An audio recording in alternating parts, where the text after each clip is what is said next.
Welcome back, everybody. We are going to be changing gears now from arguing about the Challenger Series and what it should become to talking about MSI, because it's going to be starting up officially this weekend, just 2 days away. So, Loco, you've been following it a little bit, hopefully? Yeah, I've been watching some of the games, especially the TSM ones.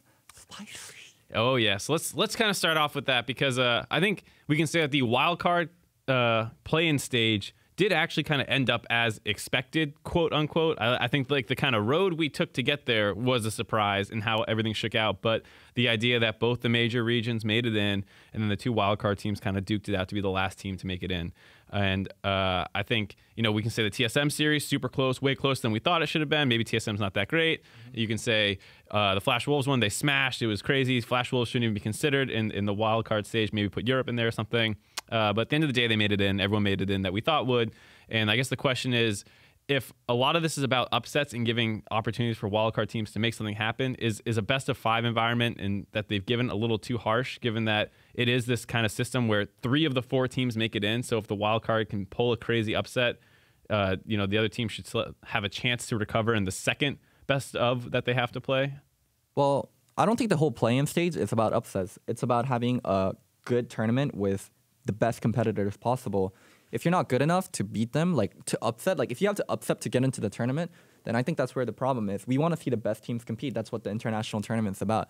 Like, it's such a snooze fest when TSM has to play wildcard team A that has no chance of beating them, or like SKT plays wildcard team B, like, and Faker's playing Irelia mid or Olaf mid or whatever he was playing. Like, that's so boring. Like, I want to see exciting tournaments. I want the level to be as close as possible.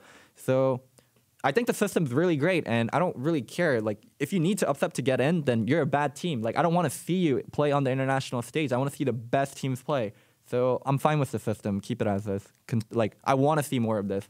Give wildcard teams like a chance to compete on the international stage by having a play-in with the weaker regions. Right, and so what do you think about the TSM series then, given that it was close to being an upset? Do you think that was an example of a wildcard team really stepping up and almost being good enough, or was TSM playing bad, or are they actually that bad? What were your thoughts kind of on that series? I don't think TSM is as bad as they showed. Bjergsen played. There were some uncharacteristic mistakes from Bjergsen that I never ever seen him from before. Like, never ever. Like, the whole Syndra chase where like he's chasing after someone after he flashed. Like, I was like, this is not Bjergsen playing. Like, he must be tilted, like emotional, whatever. Like, so the TSM we saw, I think, is very centralized around Bjergsen and Haunter. Haunter played pretty well. Like, Haunter played to his usual standard and didn't look as good due to the other people. Like, especially Sven getting out-jungled by Levi? Yeah, Levi. I mean, a lot of people are talking about Levi just actually being a beast. He had like the all-star competition they showed up in and kind of crushed and looked really good. Mm-hmm. And then he's had insane jungle stats over the round-robin portion of the group stage where he was just dominating all the other junglers. So I think it's not too surprising to see the fact that Sven kind of got out jungled, because that was one of his problems, was that sometimes he just gets out jungled. Does something dumb and gets out jungled. That's a problem. Yeah, that's what I'm saying. It's not like, oh man, Sven didn't play great today. It's like Sven kind of did Sven things. So, I mean, yeah, like, I think TSM's going to be much, like, not much, but we shouldn't be like, oh, TSM is a bad team because of what they showed on the wildcard thingy. Did you follow the play-in stage a little bit? I didn't get to see the final game. I saw the TSM, and then I saw the Flash Wolves, and I didn't see the final match. Yeah, it was a Supermassive got 3-1'd by the Gigabyte Marines. So I think a lot of people were saying that they were expecting Supermassive to win, and then they kind of lost. Is it weird trying to evaluate interregional strength, especially amongst the wildcard regions where there is such disparity, you can say, between like top and low-level teams in their own region? Yeah, of course. Like, if we treated, Korea like every team is SKT, then Korea is like just heavenly beings, but every team is an SKT, right? No, not even close. Yeah, and same for like other regions. Like, some regions are very top heavy, some regions are very competitive. So I mean, I don't know these regions very well, and it's kind of weird to judge a region just off of their best team. So yeah. Southern East Asia, or LMS. If Flash Wolves is like indicative of what LMS is, then LMS is like a powerhouse region, right? But everyone says no one is as good as. Yeah, but no one is as good as. It's really, really one-sided if you watch the games. The thing that I have about the overall question, going back a little bit, I think that effectively we're getting the same thing that we got last year, which is one wildcard team in MSI after play-in. And we got the other teams got a chance to play against like some of the second tier major regions. So I think it was overall better for them. So, I mean, true, you're not. You're wild card because you almost lost to Gigabyte Merchants. Yeah. So obviously Kelsey's a little robotic right now, but hopefully we'll fix out exactly how she's going to sound. But I think the point that she was making there was kind of what I was asking in the initial question, where it was kind of, we end up in the exact same situation as we had otherwise. The format of this group stage took a lot of time out of the main tournament, so now we're running it on Wednesday, Thursday, Friday this week, and kind of really cramming it in there. And so there's like a small concern about like what was really the payoff. I think that some people have, because everything ended up the same. So if we want, like you said, like we obviously want the best teams to be there, but you're also potentially taking time away from the tournament and running at better times for fans to watch normally anyways. Yeah, it's kind of weird how all the major regions like China, Korea, America, and Europe all like end at different their finals end. Well, everyone was actually really close to the same, aside for China, who took like a random week off in the middle of the season for a Lunar New Year, where they took 2 weeks off. Oh, they two. Usually take 2 weeks off. But the problem was that this time they took a week off for IEM. Usually they rejuggle the schedule and just have that team that goes to IEM not play that week. But this time they just took the week off, and then EDG didn't even go. So, yeah. Yeah, so even if all the teams ended the split at the same time, I think you still have this problem where like the play-in stage took up as much time as the actual tournament's going to take up. Yeah, I mean, it just needs to be organized better. Like, so all the play-in stage can be done like way earlier, and the 2 play-in teams that gets to play versus like the lower regions, like there's just one day of like a play-in match, and then there's like they get flown to Rio, and then they do it. Like this whole play-in stage didn't need to be drawn out. Make the wildcard teams finish much earlier, like their regular season, like 2 or 3 weeks earlier, and then have the wildcard play-in already done, and then just send the 2 wildcard teams there, and then problem solved. The question with that is that, like, I mean, if you said to LCS, I actually don't think it would be that bad if we shortened the length of LCS, but if you said to an LCS region, okay, let's just end your league like 2 weeks earlier. Like, no, we're the major reason. We're the major reason, so we don't need to end major region privilege. But their argument would then be like, okay, but if our objective is to catch up to you, and like we're having this play-in phase and this opportunity to try to catch up to you, and then you're punishing us by shortening our season, like, is this like the kind of thing that you want to do? Go ahead, sorry. I mean, also the thing with that is just like, generally speaking, the wildcard teams already had like this play-in stage before. It's not like, oh, suddenly we have a play-in. Suddenly the wildcard teams are competing against each other. This thing already existed for them. It was just like the wildcard invitational, and now they've made it part of the main tournament. Well, I'm not an expert on wildcard regions, or like what their schedule looks like, what their region is exactly, how many teams they have, like what their league is like. But there has to be some accommodations as like a smaller region, like if you're competing on the international stage.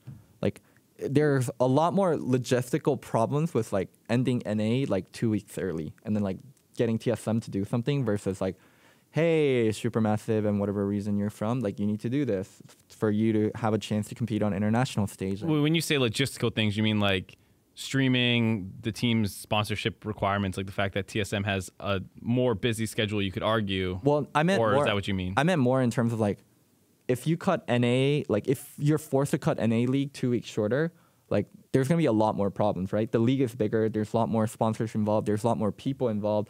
And it's just bigger and more expensive to change something in NA, right?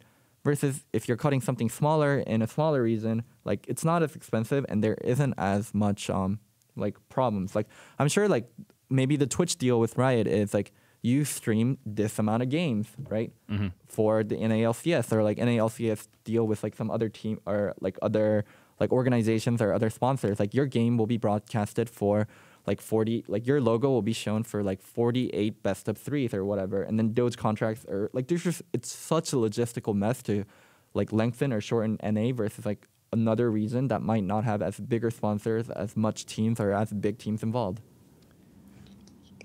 All right. Yeah, but I mean, you're already putting like additional stress onto the wildcard teams because they're the ones who have to play the extra games. So I'm not sure I mean, why are you saying that we need to move the play-in earlier, or you need to move the play-in up to accommodate the major regions when the major regions aren't even like showing up until the second week of play-in? Well, I don't want the play-in to be part of MSI. That's just my point of view. Like, I don't think so the two wildcard teams that gets to compete versus the worst performing major regions, like that can be part of MSI.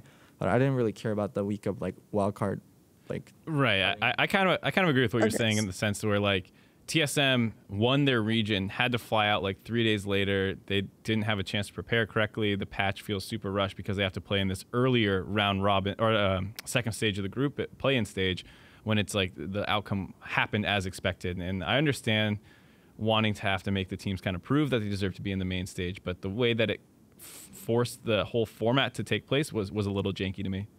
You just have to prioritize what's important. Like, what's important is viewership, and like it's important is like viewership of the tournament and like tournament integrity, right? And I do think I mean, tournament integrity. Okay, so North America is being punished for not being as strong historically in international events as some of the other major regions. So that's why they're the ones that have to fly out earlier. You know, they're the ones that are having their season punished to an extent. Wildcard teams are also having their season punished to an extent because they flew out even earlier after finishing their season. So it's a little bit, I mean, this is the way it is for now, just because, like, I think the seasons in general are too long. I think that's a larger issue, is that the seasons in general are too long. You're squeezing in international competitions where you have space, and then, like, that's where it goes. I don't necessarily, like, we can move it back to the old format, but you'll still have this problem for wildcard teams, and then you'll still have this problem if you want to have the wildcard teams qualify against the quote-unquote, like, historically worst performing major regions. Right. I think it's the weird thing for me was just that you end up with, like we said, a major part of the group stage, which a lot of people care about, of the main event starting on Wednesday, Thursday, when like prime time should say that should be on Saturday, Sunday, you know? And in previous MSI, that's how it was. You had a week off between. I think you could see it made for a quote unquote more interesting event where it's like, oh my God, first week, only CLG is playing range supports, and then everyone's changing as they scrim more. And like, I think that was really cool stuff that you're kind of sacrificing for potentially getting a better team in, and it doesn't even end up that way. Yeah, like, so for a lot of people, MSI hasn't really started yet. Yeah, a lot of people don't care yet. Like, MSI hasn't started. I've been seeing that dumb logo that you get and the dumb message. Oh, player A is supporting blah, blah, blah by using this, what is it, icon in your game. And then player B is supporting NALCS by using this icon in the games. Like that, I've seen that message for like 2 weeks, and there hasn't been a single game of like TSM versus SKT or like actual MSI happening. Like, Jesus Christ, like, can we start MSI already? Like, it should have already happened. Like, the group stage should have already happened, and I should be waiting for the bracket stages by now. Like, or you should be, this week, it should be hyping up the fact that, like, we might see who finally actually makes the bracket stage. Yes, like, and then it's going to happen in 3 days. So, like, we got to see, like, a bunch of wildcard teams play each other for, like, 4 days. Like, are you serious? Like, who scheduled this? Like, yeah. This MSI was like, oh my God, I like the teams going so much, and I wish it would have been so much better than what it was. Like, seriously, Riot, like this wildcard versus wildcard thing. The views of LocoDoco are not reflected by the... Come on, Mark, you share the same viewpoint. You're so unhyped for MSI right now. You are unhyped. I'm hyped for MSI at the start, and I liked the idea initially of, like, we're going to have a playing stage for, like, the weaker major regions to prove themselves. But after seeing it all shake out, I'm just like, man, I really would have liked if the round robin stage of the actual event started last week. That's how I kind of feel now, as I'm like looking at my schedule this week, and I'm like, I have to watch games Wednesday through Sunday to know what's happening at this tournament. It's so intense on the teams. Like, are you serious? Yeah, the teams as well. Like, let alone as a viewer, like, I'm gonna just lose my whole week. Like, they're flown out to Brazil, and they're like eating Brazilian food, like watching wildcard teams play each other, and they're wondering, when are we gonna play? Okay, like, so we got used to Brazil. Like, it's been like a week or so now. Can we like start playing games, please? Like, oh my God, like it's such a mess. I love the concept of MSI, but it needs to be done better. And they're doing it in Brazil. They have such a big fan base too. Like, man, this MSI could have been so much better with a different format in Mayo. I agree. IMO. As a casual viewer, can you even name all the wildcard teams that competed in the play-in? This is a bigger problem I think this is a bigger problem with the season being too long. Then, I mean, like, again, because it's the same issue where it's hard on the teams. You have, like, a 10-week regular season. People get kind of burnt out on that. You have, like, a really long, drawn-out playoffs. Like, people... I mean, the playoffs are really cool. I like the way that they're formatted in LCS now. Then you have, like, the wild card. Like, just because we didn't see this play-in stage before, like, the casual audience didn't see it as much, doesn't mean it didn't happen. Like, it happened before. The one thing that they added was the qualification through TSM and Flash Wolves. So that's, like, the one extra weekend of games that they theoretically added that we hadn't previously seen. And it just, like, it adds an overall strain, which is reflective of like adding one weekend of games in this like long precarious setup throughout the entire season makes the whole thing feel more strange, which just says that like the whole it's thing, too long. Yeah, the whole thing's too bloated, and adding a single weekend having this big of an impact is more indicative of that. It's a twofold problem. Yes, the season is too long, but also the MSI format wasn't that great. All right, I'm gonna have to push us ahead. Kelsey has the next topic, I believe, talking about TSM's not loss, but what a lot of people would call a disappointment. Okay. Yeah, so generally I think that there's a tendency, and people complain about this a lot, to knee-jerk a team's strength over, like, say, a bad day or something like this. So I wanted to ask, like, do we feel like based on the performance of TSM versus Gigabyte Marines, where they lost the first two games and then came back in the last three and then kind of squeaked into the main stage of MSI, do we feel like this makes TSM look worse, or is it just that like they had a bad day, or how do we feel like they'll actually perform now? I want to start this off by saying she said Gigabyte Marines instead of Supermassive. They lost the first two games Supermassive, right? Not Gigabyte. No, it was Gigabyte Marines. Oh, it was? Gigabyte Yeah, Marines. they lost. They went down 2-0, and then they won game 3 in a stomp where Gigabyte Marines looked stupid. Okay, and it then, was Gigabyte Marines. Okay. yeah, and then game 4 was the one they should have lost. All right, I was gonna say like she got the wildcard team's name wrong, but apparently it was me that got it No, wrong. see, it's still you, man. It's still you. It's just me. Anyways, as I said earlier, Bjergsen had such an off day. Sven he can be a coin flip sometime, and he was coin flippy, and their bot lane like made some mistakes. Like if a mistake comes like and it's out of their bot lane, like for me, like that's kind of expected. Their bot lane or jungle, like those are the two I would say are like the weaknesses of TSM. Like they're not like a very weak team regionally, but like internationally, those are weaknesses that can be abused. So the matchup was like a team that has a very strong jungler versus TSM can be problematic for TSM, and also Bjergsen not playing as well as he usually did. And this is a complete knee-jerk reaction. This reminds me of the time like TSM lost like the first game of the season to C9 or something, and everyone was like, the start of this year. The world is over. Where is Double Lift? Yeah. Well, they got crushed by C9. Yeah. You said in general, the idea of a team playing against like a strong jungle matchup versus TSM can be bad for TSM. There are a lot of strong jungle teams here. Like arguably, team sent like their top 1, top 2 jungler to MSI. So do you think that this is a problem, or like because you said you expect mistakes to an extent from the bot lane and jungle TSM? So these are the mistakes that were made against Gigabyte Marines. Are you saying then that it's not a knee-jerk reaction, or? Well, the overall reaction to like TSM losing has always been very knee-jerky. Like TSM doesn't make it out of groups at Worlds. Like dun dun dun. TSM is like a false team. Like they like embarrass NA. I'm like, oh my god, Jesus Christ. Like TSM loses one game to C9. Like bring back Double Lift, kill Turtle. Like oh my god, Jesus Christ, TSM. So like /r team SoloMid. Like that Reddit is crazy. Like /r league. I don't go there. It scares me. How they like smash TSM when they lose a game. They lost a game, people. Like, let's see how they play more. Bjergsen was sick. He played uncharacteristically bad. Haunter is still good. Turtle and Bio recovered throughout the series. Like, the only big question mark is Sven. And whenever Sven has a bad series, he usually reviews what goes wrong, and then he plays better. Like, they had a bad series. Like, let's see how they play in the bracket stages. Like, let's see the first few days, and then we can, like...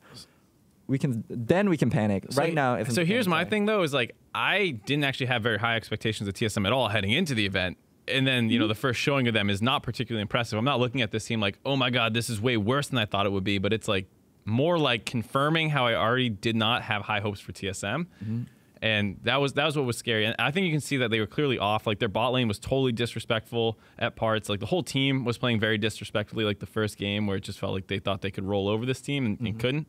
So that part, yeah, I agree. This like they were definitely a worse TSM than what we'd expect, but I also don't think that they are like poised to make a good run at MSI anyways. Yeah, I mean, as Kelsey said, there's incredible jungle mid duos in this tournament, and TSM's strength is usually Bjergsen smashes the other mid laner, and the jungler, Sven, can do well versus, and their 2v2 is really strong. But you got SKT with Faker Peanut or Faker Blank, and then you got Kartha Maple from Flash Wolves. So those two are, I would say, like within top 5 of the best jungle mid duos in the world. So yeah, it's like, so I don't think they could get first or second, just due to how strong those teams are. I also think the thing with TSM though is that, again, like they have sort of a set way to play in terms of what they do with mid pressure. Like if you watch the playoffs against C9, it was actually really formulaic where it's like every time 3-4 minutes in, like Hanser would, or Svenskeren would go top. Make some kind of play on top side, things like this, just in general, like in terms of usually a gank. So it was really interesting to see this kind of format, and then what happens when teams like don't make as many top lane mistakes as well against Hanser, because what might not be obvious about Stark, Gigabyte Marines, if you don't watch like GPL and things like this, is that Stark like came out, had very good showings on Gragas, and then his Renekton, like he completely mistimed like the use of his rage bar and things like this. Yeah, that was So that was like the thing is that I'm used to kind of seeing some of those top lane mistakes against Hanser as well in NA, but like what happens when top laners again aren't making those types of mistakes against TSM, because I think they get a lot out of like having leads on Hanser and things like this. So I don't know. It's a really interesting question for me, because I was more like on Marx's side, whereas I didn't have super high hopes for TSM, and then this was like, wow, okay. So yeah. I mean, TSM is a very systematic team, so a lot of the things they do are very formulaic. And if you can beat the system, then you can beat TSM. But if you're not going to beat the system and you can't like shake them from it, it's very, very hard to beat TSM. I'm going to push us ahead, still kind of a TSM topic, but a broader one, because I'm going to lump G2 into it as well. G2 is a team that has had some international failures, you could say, getting dumpstered in their groups. But is there a world where these Western teams can fail to make it out of groups? They don't get into the bracket stage, but they still, quote unquote, succeeded, where their fan base is not hating them and their region is not embarrassed, and they have to atone for their sins for disrespecting them on international stages. Is there a world where G2 fans don't hate them yet they don't make bracket stage? And kind of the same question for TSM. Can I get a V? Is that a? Oh. Can I get an A? Can I get a C? Okay. This is how bad I am at memeing. Is I was like, what are you talking about? for like, yeah, I get it now. Vacation. Yeah. I get it. It took me a second to get it though. Way too long to get it. Well, I thought you got it pretty fast considering it's you. Get on with the point. Anyways, succeed. Like, what's your definition of succeed? Like, make the fan base happy. Like, if you want to make the fan base happy, like, we're here. We're very humble. We're here to learn, and we're gonna give it our very best. Well, I mean, like, not from like a narrative like, hey, G2 didn't show up and say they didn't care at all, like they did for the first MSI. I mean, like, they showed up. They had a good showing. They weren't good enough because the other teams of this tournament looked pretty good. They took some games off a respectable opponent, like they beat Flash Wolves once or something, and ended like succeed 3 and 5 or something. European fans are slightly less forgiving than North American fans. So you think for G2, there's no way that if they don't get out of groups? Yeah, I mean, the thing is that G2 have, like, they had more than 365 days without losing a series in Europe. And then to show up, like, with that kind of strength and that kind of ability above the rest of the European teams, and then to just lose to every other region except maybe like the wild card, I think that would just like that in and itself just like makes a lot of European fans root against G2. They're known as the villains of LCS for a lot of reasons, and that's definitely one of them. So I think for them it's like even Perks himself described, when I win in EU, I don't even feel happy anymore. I just feel relieved, right? Like that I've won. So I think go ahead, so I think for G2 in particular, like they have to make top 4 or it won't be a success. And it's just like the question is, how far have our standards fallen, right? Like That's completely true. Like, so the definition of success is It's relative. you have a goal, and if you achieve that goal, then you're successful. So for a wildcard team, if their goal is take one single game off of any other team that's not a wildcard team, and they meet that goal, then they're successful, right? So success is up to you. Like, what is your what is your goal? What is your benchmark for these teams? What is your benchmark for TSM? If it's I think the benchmark for both teams is get out of group stage. then that's exactly what it is. Can Western teams make it out of group stage? Then they're successful. If not, they're unsuccessful. Like, I think it's Yeah, really I mean, simple. that's how like you feel as a player and a coach, but a fan could be like, okay, TSM, let's say they 2-0 G2. So Yeah. you're like, great, we have the NA versus EU rivalry, we win, go home Europe. And then let's say they beat SKT once, and then they look really competitive versus Flash Wolves, but lose those games, and then somehow bracket shakes out and they don't quite make it still because they only won 3 games or something. Then you can still be proud of them, and oh my God, they're your Well, boys. so that's what I'm wondering. Support your boys. Like, then that's your definition of success. Then sure, like if that's your definition of success as a fan, like you want to see TSM win games and beat Europe, then great. Then TSM was successful to you. Can Western teams fail to make bracket but succeed? It would depend on your definition of succeed. I think that would be the answer. So, but for you personally, you would say no. I mean, if you don't make it out of groups, then you don't make it out of groups, and you weren't very successful. Okay, I was just wondering because I could see a world where like because I'm not expecting much out of TSM. They could exceed my expectations pretty easily because I mean we'll get into that in a second here about Like, if you're like a failing student and then like you barely pass a class, like maybe that's success to you. But like as a student, like that's constantly getting A's, if you barely pass a class, like that's failure to you. Like, it's just the bar you're. Nah, man, it's like you're in that class and everyone else in that class is failing as well. No one's getting out of there, and then like you take this one test with the regular kids and you do better than some of them. Okay, Mark. Shoot for the And stars. then the whole rest Shoot of for your the whole stars, rest of your Mark. class is like, yeah, you did it. Stars. See, this is the American mentality Yeah, that we were talking about. this is what we're talking earlier. about. Yeah, your expectations have been lowered. I do think it's like terrible. Like, American education mentality is leave no child behind. Like, you shouldn't leave a child behind, but not the whole herd shouldn't be slowed down by the slowest buffalo. Like, the slowest buffalo should get eaten. We're getting into politics here. No, the slowest buffalo gets eaten. You better be careful. And the herd runs faster. That's what happens. And the whole entire herd is faster. But instead, if you go at the speed of the slowest buffalo, then your herd is going to be like, it's going to be slow. I love using evolution as a comparison. It's not an evolution. it's just like how like Natural selection. Yeah, I yeah, got it's you. just how the We'll world. move on now. Kelsey's topic. Okay.